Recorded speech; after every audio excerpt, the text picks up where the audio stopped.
Chapter 1. Kenneth walked the tide line, heedless of the salt waves that washed around his boots as they licked the sandy beach clean off his tracks. He kept his eyes on the straggling line of seaweed, shells and snags of driftwood that marked the water's highest reach.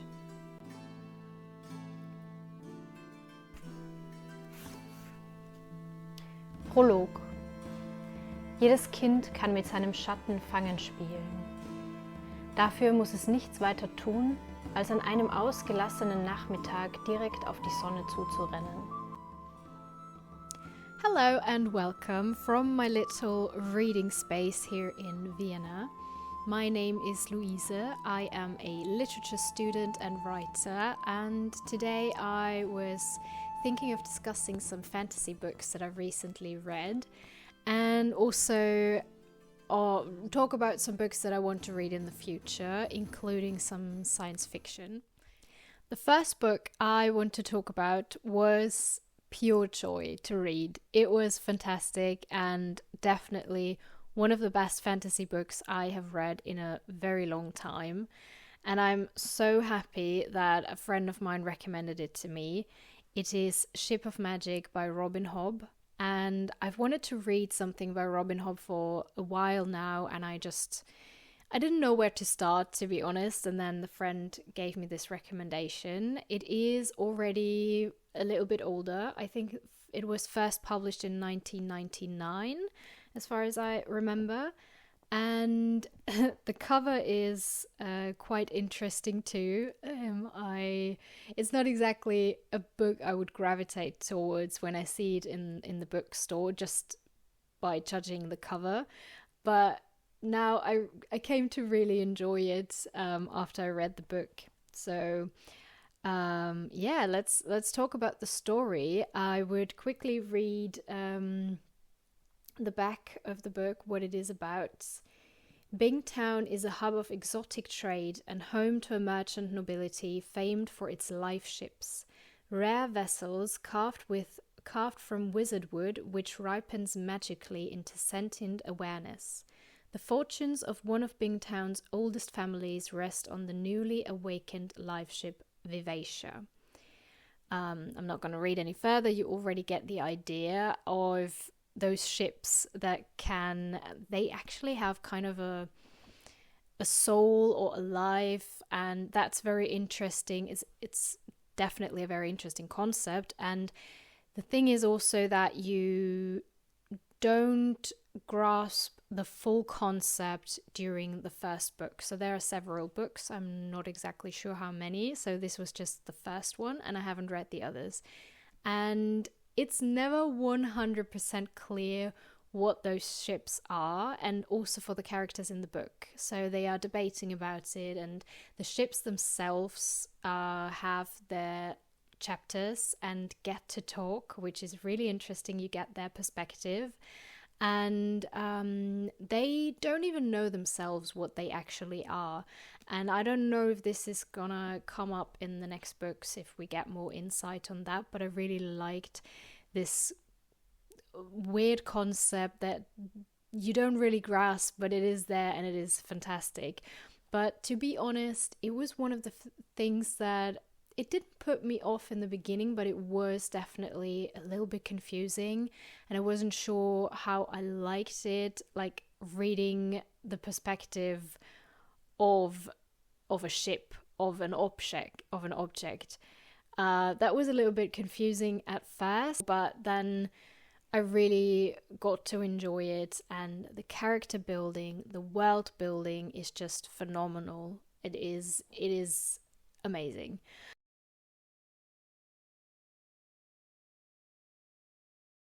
Hello, I'm in the middle of reading Ship of Magic by Robin Hobb.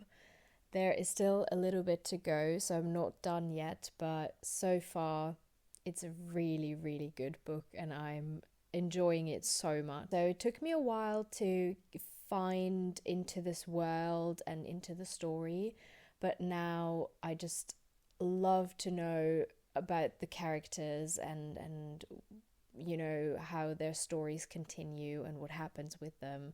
I think the characters are so well built, and there are some things happening at the moment where I'm not sure how I like the direction, like from certain characters, because there are so many different point of views, which I really enjoy. And now at the moment, I don't know how much I can say without like putting out too much spoilers, but maybe for the people who have read it to know what I'm talking about. It's basically the story between Brashen, if that's how you pronounce it, and Althea. Their story is, I really like to follow it along, and at the moment there are some things happening where I'm not sure how I like it. Maybe I can talk about this a little bit later, especially when I know how it ends. There is another character, Wintrow, and he is really interesting because he's one of those characters where you feel like he might just come to a point where he just accepts his fate.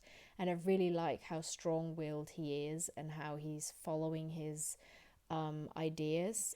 There are so many layers, and it is a very slow story. It really takes the time it needs to make it realistic and to give the character the time to develop and to understand situations, to react to certain things. And there aren't some weird time jumps in there that you can't follow or anything. So it is rather slow. I mean, it has how many pages? Around 800 pages. And it took me quite a while to read it, but at the same time, I read it quite fast for my usual speed, because I'm definitely a very slow reader, but with this book I was quite fast, and it still took me a while to read because it is quite thick, and it never got bored. It was always interesting, even in the like slowest scenes where you just got descriptions of the daily life and of really mundane things, and even that was just so nice to read and felt like it's part of the story and I need to hear this to grasp the full picture. There are definitely two characters. Completely forgot all of the names, which is great, and I obviously didn't make any notes here, but there were two characters that were just, it was just annoying to read about them. The one was Kenneth, and the other one is, I'll pop it in somewhere, and it was hard to read their perspectives. Also, just the way they treated other people in the book, treated women, it's just disgusting. But I still think that their characters weren't only bad, because I find that sometimes really difficult when a character just doesn't have multiple layers and they are just pictured as pure evil. And I still saw some layers, and that was the same for all the other characters, even some that I found really, really great and wanted to follow their story. There were certain characteristics where I was like, what is wrong with you? And that's just that makes it so realistic and so believable. My favorite characters are definitely Brashen and Althea. Amazing. Really, really cute. And what I also loved, I mean, let's talk about them, because I enjoyed their story, and you get the hints that there might be some romantic situation happening, but I really enjoyed that it wasn't too obvious. Like, I felt like there is the base for a friendship first and then anything else, and that I really enjoyed that. But there did come a point where they got closer. From my personal view, I think it was too soon, or like I wanted to see their friendship a little bit longer and develop a little bit more, because they were kind of not enemies, but they really did get on their nerves and they didn't like each other that much. So I wanted to see their friendship a little bit more. Yeah, so all in all, amazing. The only thing that I didn't like was the beginning. The first real chapter is from Kenneth's perspective, and like I said before, Kenneth is, for me personally, I found him really, I didn't like him. I just really didn't like him. And that was the first chapter, and it gave me some false promises about how his character would, like the importance of his character and certain hints. And I think that maybe some of the things might get important in the following books, but for this book particularly, it was just a little bit boring, and it wasn't a very strong character to begin the story with. Althea didn't get much chapters towards the end, which was a little bit sad because I really like her. I could definitely empathize with her and really understand her emotions and perspective. So that was great, but I felt like it got a little less towards the end. But I like books where you have different perspectives. So let's wrap this up. I love the book. I think it is absolutely well written, like from character perspectives, world building. The plot line is amazing and leaves some really interesting things open where you definitely want to keep reading. And the writing style itself was also really great. It is, like, I read it in English and it was a bit advanced, so it took me a while to find my way into the language, because English is not my mother tongue. But yeah, I still understood enough, I would say. No, it was a beautiful writing style. I loved it, and I would give it 5 out of 5 stars. And I'm really looking forward to the other books in this series. Let's move on to the next book. It is A Book of Night by Holly Black.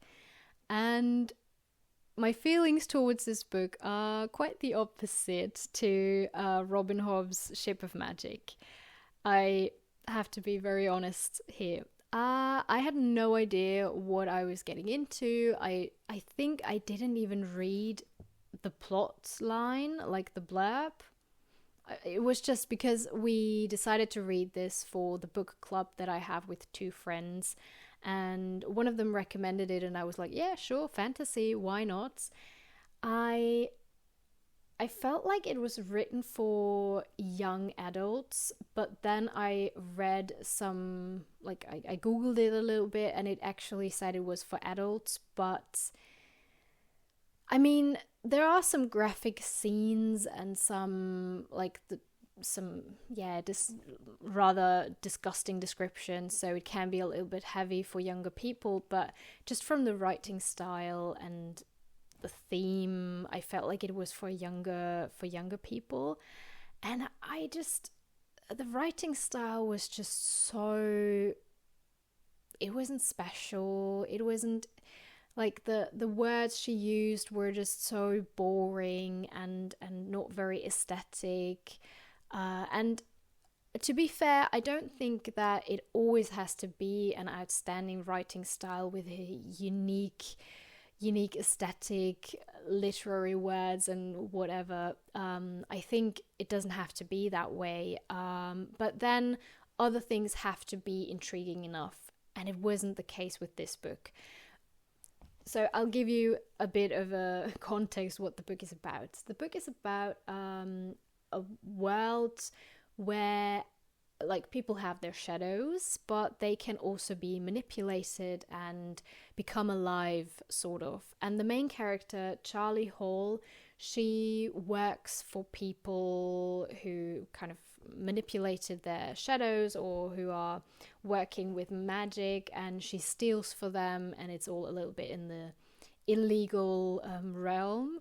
And I found the idea quite interesting, and there was a part of me who wanted to know how the story proceeded and what what this world has to offer. But I think the potential it had wasn't really used, and I think it was just boring, to be completely honest. The character was not very authentic. There were a lot of scenes where I just didn't believe her actions and her thought. It was super foreseeable what would happen. And like I said, I found the concept really interesting, and I did read it quite fast, but it was a very easy read. And I think for younger people, it might be a really nice book. And I'm not saying that it was completely horrible and no one should read it, definitely not. I wanted to stop reading a couple of times, but then I reminded myself, no, you're reading this for your book club and you need to discuss it later, so finish it. But I think if it hadn't been for the book club, I probably never would have started the book, and I definitely wouldn't have finished it. And I'm not sure how many stars I want to give it. I felt like 2 stars out of 5, but I think I'll go with 1 star out of 5. Okay. The last book I want to talk about is Babel, and I have to admit I forgot the author's name because I don't have the book here. I listened to it as an audiobook. I usually struggle with audiobooks because I'm not a very auditive person, and then I don't understand half of the story and I end up not liking the story because of it. So I definitely gravitate towards reading a printed copy. But this time I decided to listen to it because I have so many books at the moment, and I knew I don't have time for this anytime soon, but I wanted to read it because I've heard so much about it and I loved it. Also listening to it because I think the person who read it was doing a really good job with a beautiful voice that you could really listen to for a long time, and the story was just great. It is another 5 out of 5 stars, I can already say that. I really loved it. And the setting is Oxford in 1800 something. I have to look that up again. So it is set in the whole realm of UK colonialism, and the main character is actually from China, and when his mother dies, he is adopted. I mean, no, I can't say that, that's a spoiler.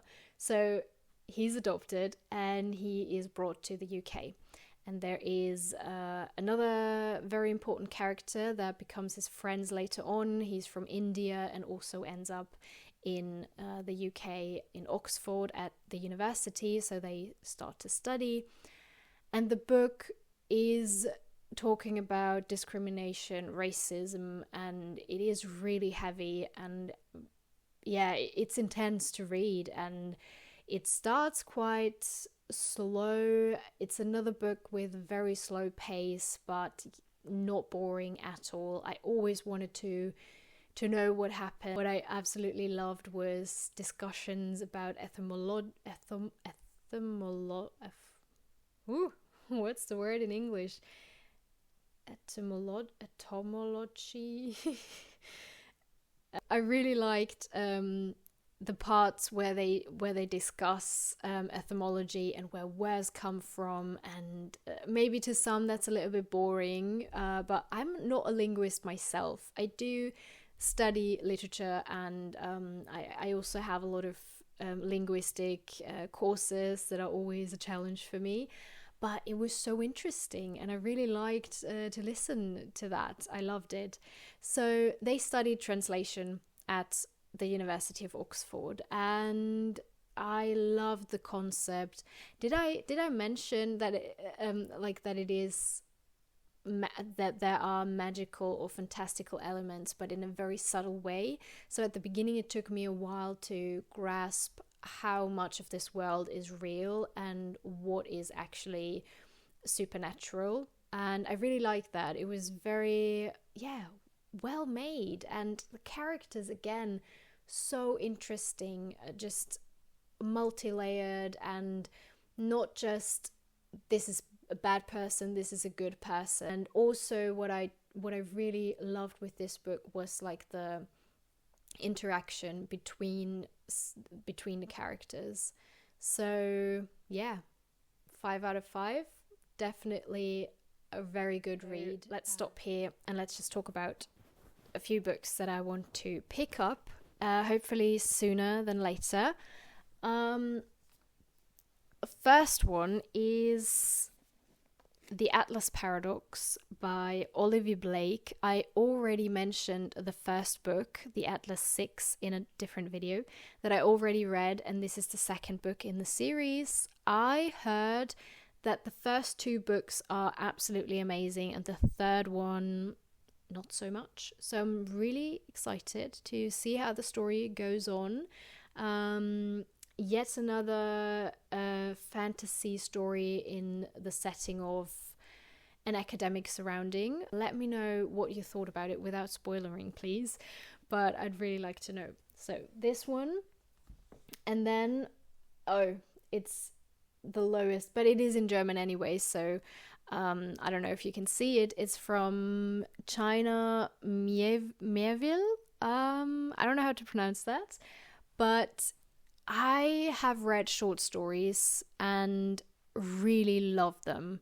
They were just so fantastic. Really, really, like, this is not fantasy, this is science fiction, and yeah, it was great. But this is a full novel and I'm looking forward to reading it and to see what the science fiction world has to offer.